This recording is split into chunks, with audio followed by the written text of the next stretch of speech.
Hey everybody, Jokevet here with another video. Sorry it hasn't been a while since I posted my final coverage from the Wizard World Sacramento convention. It's been a bit of a lull these past few weeks. I've been pretty busy with schoolwork and whatnot. But I wanted to bring you guys an editorial video today for one of my most anticipated films of this year, and that is X-Men Days of Future Past. Very excited for this film. In case you didn't know, the X-Men are one of my personal favorite superhero entities.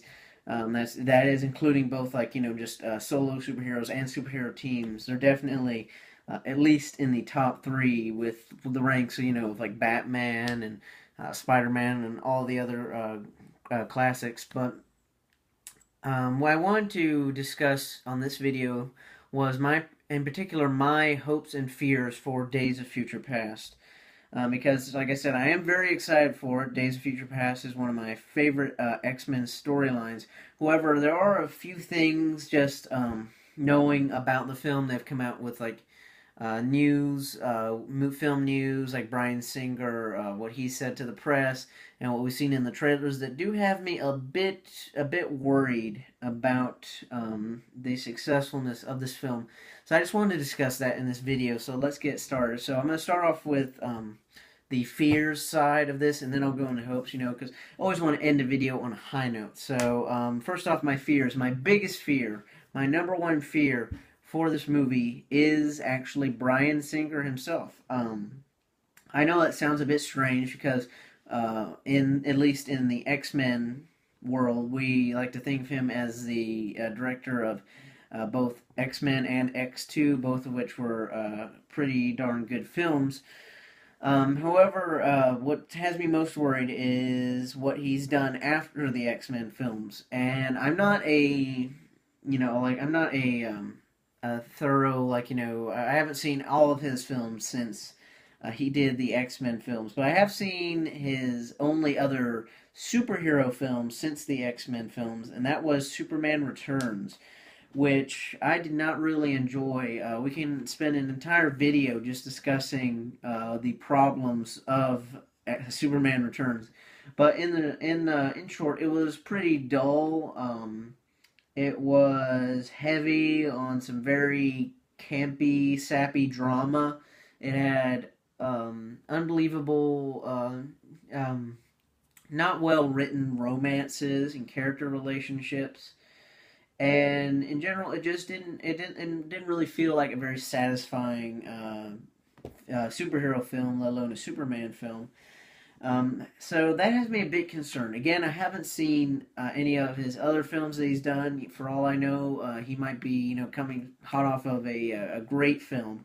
But just judging by his his track record with Superman Returns, the movie that he decided to do instead of doing X-Men 3, which went to Brett Ratner to direct, it just has me a bit concerned because personally, I really enjoyed my favorite film in the X-Men movies. All the X-Men movies has been X-Men First Class, which was, I believe, it was directed by Matthew Vaughn. I'm not entirely sure on that, so don't quote me on that.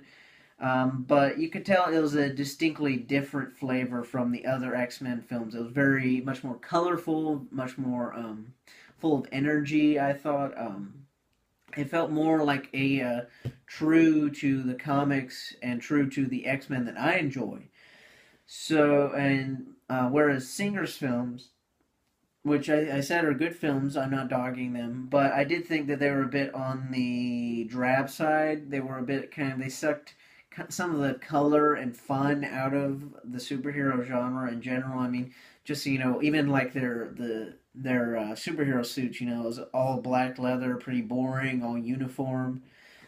Instead of having what I thought was a great merit of the X-Men as a team was that each member had their own unique outfit. They were all their own different people, which is pretty much a central theme in the X-Men comics in general. Is that they're all these very different people, come from different walks of life, all united by the fact that they don't quite fit into the normal society because of their abilities they were born with. And so it's all about these conflicting personalities working together with a common goal of ending the prejudice against mutants and those who are different. So I thought that was something that kind of personified that goal of the X-Men, was their uniqueness in their outfits. You know, it's something as simple as that, their personal expression. It kind of really speaks to what the X-Men were all about. So there's just some elements about Singer's X-Men films that I did not care for, and I found myself liking some elements in First Class, which was directed by a different person who's not returning for this film. I like that one. Like I said, the favorite X-Men film so far. So that's definitely something that I'm a bit leery about. Also, I'm a bit worried that it seems like, just getting from the trailers that we've seen, it seems like the older X-Men, the old X-Men, the X-Men that are featured in the first trilogy of X-Men, X2, and The Last Stand. It seems like they're kind of setting them up for like cameo appearances. Really, it seems like that'll be like the introduction of the movie, maybe like 20 minutes maybe, and then X-Men, and then what am I saying, X-Men, and then Wolverine's going to get sent back to the past, and the rest of the movie is just going to be the First Class people, which I love the First Class people. I thought they did a really great job. But if this movie is all about, the big selling point of this film is the fact that we're getting both the original X-Men members, as in, the ones that we first saw in X-Men in 2000, with the First Class X-Men, both together in the same film. It seems like they're setting it up for kind of an uneven split, with more of the First Class people than we are the original classic X-Men. So I hope that we do get a bit more of them than what it seems like we are in the trailers. Because really, it kind of feels like we've seen a good bit of what the classic X-Men are going to be doing in this film already by the trailers. So, Patrick Stewart, Ian McKellen, obviously, it'd be great to see them back, and seeing their comparisons, like how they stack up, how James McAvoy, sorry if I'm pronouncing that wrong, and Michael Fassbender, how they stack up against each other. So I thought that would be a really cool thing to see. Also, another fear of mine is the underuse of Peter Dinklage, because I'm a big Game of Thrones fan. I thoroughly enjoy his performance. His acting on the show itself is just marvelous. I can't really have marvelous. No pun intended. But on the trailers, we've seen very, very little of Peter Dinklage in the trailers and promotional footage and pictures for the film. So I don't know. I hope that we get to see a bit more of him. We get to understand the reasons why Bolivar Trask created the Sentinels to begin with. We get to see a bit of his reasoning there, why he did what he did, and I hope that he plays a key role in the film. I hope that he's kind of, one of the bigger arch nemesis, not arch, or I don't know. It seems like, just from the promotional footage, there might be like a secret bad guy in the background that we're not aware of yet. But I hope that he doesn't get, just kind of pushed off to the side, and they just pretty much say, "Oh yeah, he created the Sentinels now. That is his entire point in the movie, was just for the Sentinels," and then they're just going to push him out the door. Also, moving down the list, which I do have a little list here that I've written down. Another fear of mine is a forced continuity, clashes of continuity, because just like as the Avengers Marvel films, the Marvel films are known for their fantastic continuity, all these cameos, and how each movie sets up the next. The X-Men films are equally as notorious for having some pretty bad, terrible continuity, and this mainly stems from the three movies in particular. That is X-Men 3, X-Men Origins Wolverine, and X-Men First Class. It mainly has to do with the time before the original three X-Men films.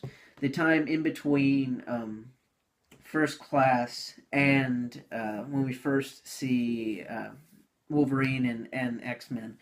And a lot of that has to do with, like, in X-Men 3, we see a flashback in the 80s era, roughly, where Patrick Stewart as Professor X and Ian McKellen as Magneto go to Jean Grey's house and kind of recruit her for the X-Men. so that you can obviously tell that they're working together at that point. At that point, they're still friends, and they're not, he hasn't taken on the Magneto persona yet. Of course, that is in total, complete contrast with First Class, where by the end of the film, in like 1963, already by that time, Eric Lehnsherr was Professor Xavier's enemy. So it seems like there's going to be a lot of unpleasant continuity conflicts in this film that they're going to have to address. I feel like at this point it's become so kind of ridiculously notorious and such a big issue with just a lot of stuff not stacking up and making sense, that they'll have to address it at some point in time. And with this film being, sorry, I have voice crack. With this film being centered on time travel, it seems like it would be the most likely of the planned X-Men films, because they do have a few in production, that they'll address the continuity errors, maybe kind of reset continuity almost. And also, with the whole like Professor Xavier is helping, is friends with Magneto still in recruiting by the 1980s, and he's walking in a bit of X-Men Origins Wolverine, just a quick cameo appearance. We see a Professor Xavier walking and like helping guide the escaping mutants from Stryker's base in the nuclear plant. And he's walking there, and obviously Professor Xavier was crippled at the end of First Class. So a lot of these things, it seems that a lot of conflicts are just going to have to be resolved. Especially, like I said, the most important one I think is the Professor Xavier Magneto conflict. But there is kind of like a throwaway line in the trailer where I believe it was Michael Fassbender, where he's saying that we have a chance to do things over again. So I don't know, maybe they might be setting it up where at the end of Days of Future Past they kind of reconcile their differences, only to become enemies again at some point in time between whenever the flashback sequence in X-Men 3 was and the beginning of X-Men. So I don't know. It's going to be a bit odd, but I'm hoping they pull it off well. Also, Magneto's kids, it's a bit of a, I don't know. Personally, this is a very personal thing, is I just don't really care for them as characters, Quicksilver and Scarlet Witch. I never found them particularly engaging or their relationship with Magneto. I recognize that it's important, it gives definitely a humanizing element, and I hope they turn it into a good character development situation for Magneto, that he, has to cope with being this kind of absentee father, because I believe that they're setting it up where Magneto's been incarcerated for several years, because I think even they're saying that like he was suspected for killing President Kennedy. So he's been incarcerated for several years now, and his kids have had to grow up without him. So that's going to be interesting, seeing that dynamic. Mainly for the Magneto part, I'm interested in seeing how his character is. But when you have these like kid characters, because at this point in time in the film, they're making Quicksilver look like he's a teenager, and Scarlet Witch is like maybe 7 or 8. So I don't know. It's just a whole stigma about kid characters in film as well. It'd be different if they were supposed to be like young adults, but these are supposed to be like teenagers and little kids. So I don't know. It's something that I think could definitely spoil that whole relationship in the film. Also, this bit's going to probably be pretty controversial. I think is another one of my biggest fears is Wolverine hogging all the screen time, because he has a tendency to do that in all the X-Men films that he's in. Because really, the only X-Men film or X-Men franchise film, because he's done his solo movies, which can't really be considered X-Men films per se. But in all the X-Men franchise films that he's been in, he has been the center of attention all the time. And rightfully so. I mean, Hugh Jackman does a great job portraying Wolverine. I definitely think he does justice by the character. But it also kind of, he is kind of hogging the screen time away from other characters and great performances that I think also deserve the screen time. Personally, I know that really the only X-Men film that he wasn't the center of attention in was First Class, because his character only made a cameo appearance in the movie. But I mean, the fact that he still cameoed in the movie kind of says something about it. But I thought that it was really great because it was a bit refreshing that it wasn't just another Wolverine movie and it's about, him liking Jean Grey and the conflict with Cyclops. It felt like that was a big dragging plot point for the first three films, was the love triangle, which I thought kind of dragged on. It just seems like that's something that should have been finished off, at least in the second film. You didn't need to drag it back out for the third film. So I hope that we see a lot of James McAvoy and Michael Fassbender. Those are my really, really love their performances in First Class. So I hope that a lot of the movie is about their relationship and, of course, the very estranged relationship between, Scarlet Witch, Quicksilver, and Magneto. Personally, that's what I want to see the most of, which kind of brings me into my hope section. So that's a good segue. Is that I want to see a lot of character development for both Professor X and Magneto in this film as their younger selves. I thought they were the best part of First Class. I thought that the actors did a fantastic job portraying them. Again, James McAvoy as Professor X, Michael Fassbender as Magneto. Especially Fassbender's Magneto, I thought was fantastic. One of my favorite characters in a superhero film, and just in general, was Fassbender's portrayal of Magneto. That's including, both sides of the aisle, Marvel and DC. Just one of my favorite performances in a recent, or in any superhero movie. Because, superhero movies obviously a genre that's taken off quite recently in the past decade. But also, something else I want to see is I want to see, awesome Sentinels. I want to see Sentinel fights, and I want to see them, I want to see Wolverine, like, just, slashing away at Sentinels, cutting off a Sentinel arm, and, just a really great fight. Because personally, I've said this before, I believe, but I'll say it again, that the Sentinels are one of my favorite X-Men villains. I love them in the 90s X-Men cartoon. They were a big part of that for probably the first couple seasons, and then they kind of come back sporadically. So they're always a presence on the show. I just thought it was infinitely interesting having something that's like it's kind of where the mutants are the byproduct of biological human evolution. The Sentinels are kind of the counter to that in that they are the offspring of, human technological evolution. And they were created for the purpose of destroying mutants because they were bred out of hatred and out of fear for something that ordinary people just didn't understand. So I thought that was very interesting, and that kind of ties back to my hopes for lots of character development for Bolivar Trask. So definitely want to see that. Also, I want to see lots of historical connections and atmosphere like First Class. I'm also I'm a history buff. I really loved all the historical connections and how First Class, how it tied into, especially at the end, the Cuban Missile Crisis, and just like I thought that was brilliant. Having the X-Men be the ones that stopped, averted World War III. I thought that was great. I want to see I hope to see the return of lots of those connections in Days of Future Past.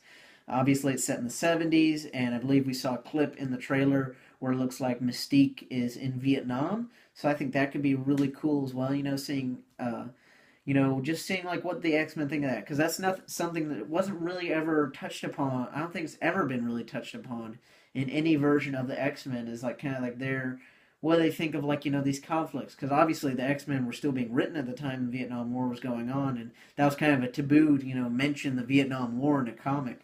So I think they have a really unique opportunity in Days of Future Past to talk about that, and are mutants being drafted and sent to the front lines? That's a really interesting topic they could touch upon. So moving on to my next hope, as I want to see some Age of Apocalypse setup. Which, in case you didn't know, Age of Apocalypse is going to be the next big X-Men film after Days of Future Past. I believe Bryan Singer is returning for it. He has said that, and it's going to open up in 2016, so they've already got a set year when they want to do it. And I believe they said it's also going to focus mainly on the First Class X-Men characters, so which isn't a bad thing. I really love their performances as well. But I want to see some setup for it. And that I mean that a lot of the X-Men films have really felt disconnected from each other. It doesn't feel like, at least with some of the more recent films like Wolverine Origins or X-Men Origins Wolverine, First Class, and The Wolverine. They really, those three films are not connected in any way, shape, or form with each other. I mean, it just really. I believe I read somewhere that to keep the X Men license, Fox has to make a movie every so often, every several years. They have to make a movie using the X Men characters, and it feels like that at points. At point in times, it feels like at points in time, it feels like they're just kind of they keep the license to keep the money, keep the cash flow. They just they just decide like, okay, let's make a movie about Wolverine before he was in the X Men. It's like, okay, let's make a movie about the X Men before they were the X Men. And they're not connected in any way, shape, or form. There's it's not like the Marvel films where Iron Man teased the Avengers, Hulk teased the Avengers, and Captain America teased the Avengers, and they all fed into each other. And Iron Man 2 teased Thor with Agent Coulson going to New Mexico, and they're all interweaved, all interconnected. You can tell that Marvel has a game plan when you watch one of their films because you can tell how it connects to the previous films and how it will connect to the future films.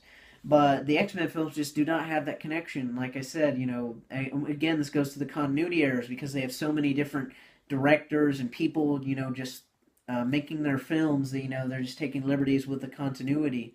So it really feels like these X-Men films that they didn't really have a game plan, at least up to this point in time. However, I think that's going to be changing because I think that Fox is taking notes from Marvel's example with the Avengers films and how they're already setting up. They've already announced that there's going to be, again, Age of Apocalypse, which is going to be this direct sequel to Days of Future Past. And there's going to be an X Factor movie, has been rumored. And I believe one more unannounced project. So it's I can definitely see that they're trying to step up their game and trying to get on par with Marvel's level of universe building and planning for their films, for their future films. So I hope that we see that. I hope that we see some build up for whatever the next X-Men films. Oh yeah, and also there's going to be a Wolverine sequel. So I hope that we see that build up because really, these X-Men films just haven't really had any effect on each other besides the original three, which are obviously direct sequels or to each other. So of course they had impact on each other, but the standalone X-Men films have not impacted each other in any way, shape, or form because really, for to enjoy the Wolverine, you didn't have to watch First Class, and I highly doubt that you will have needed to watch anything. Have needed to watch at least the Wolverine to enjoy Days of Future Past because it just doesn't really seem like there's that story connection there. It seems like, of course, they're gonna have to pay some service to events that happen that will permanently change the characters, like in the Wolverine, obviously, Wolverine's claws became bone because they got cut off by the Silver Samurai. So obviously, that's going. They'll have to explain that some way if he gets his adamantium back, or they'll just have to keep the bone claws until he goes back in time. So those very few things that are permanent, like character deaths or permanent character changes, they have to pay homage to. But as far as the events and characters of the films themselves, I highly doubt that we're going to see a cameo by Wolverine's love interest from the Wolverine. It's just That's not going to happen. They just don't really care about bringing up that continuity. So I hope that that's something we see from this point on with the X-Men films is a sense of continuity and a sense of progression, much like the Marvel films have done, and much like what Sony's doing with the Amazing Spider-Man films and setting up. At least I think they've already planned 2 more Spider-Man sequels and a Sinister Six spin-off and a Venom spin-off. So you can definitely tell that. And again, also Fox is planning Fantastic Four films, and so I can definitely tell that the non-Marvel Studios Marvel films are definitely trying to, I don't want to say copy because that's kind of a mean word, but at least emulate the sense of continuity and try to formulate a game plan for their Marvel properties. So I really hope that they can do that with the X-Men films and the Fantastic Four too, even though we haven't really talked about Fantastic Four and Spider-Man with Sony. So those are my hopes and fears. Thank you for sticking with me. If you've been with me for the full 25 minutes now, I've been ranting on.